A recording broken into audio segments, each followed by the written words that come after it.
Planinarsko-ekološki klub Gora okuplja brojne ljubitelje prirode i sve koji vole planinarenje, alpinizam i ekologiju.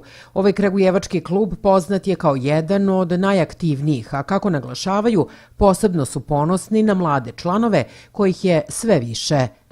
Ono što je meni poznato, a član sam ovog kluba već 7. godina, u ovoj kalendarskoj godini, od rođendana do rođendana, imali smo najbolje rezultate evo kako klub postoji.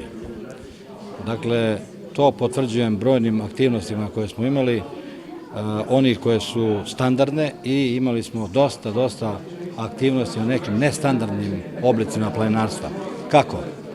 Mi smo ove godine primili u naše redove 27 mladih članova do 30 godina, što je, nisam siguran da li je to najsrpski rekord, ali je dosta dobar rekord. U klubu Gore ističu da će zanimljive aktivnosti koje su imali do sada u narednom periodu biti još intenzivnije.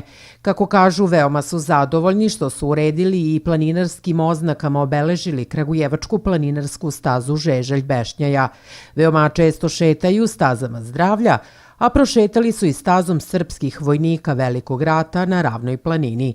Članovi kluba aktivno učestvuju i na planinarskim i ekološkim sekcijama. Promovisali smo po prvi put, od kako se narod u Kragujevcu bavi planinarstvom, gradske pešačke staze za široke narodne mase, za starije i za najstarije i za mlade i za decu, i izveli smo takvih preko 25 akcija u toku ove kalendarske godine.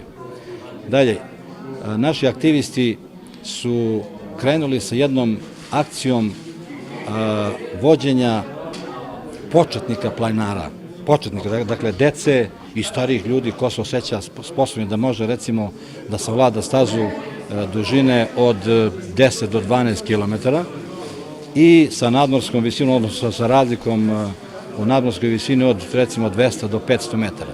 To su lake ture i rezultat toga je da smo imali recimo posećenost na tim akcijama u prosjeku oko 80 planinara.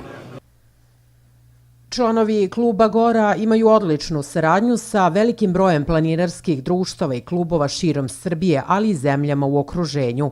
Vrlo često odlaze u goste svojim prijateljima u Bugarsku, Rumuniju, Republiku Srpsku, Makedoniju.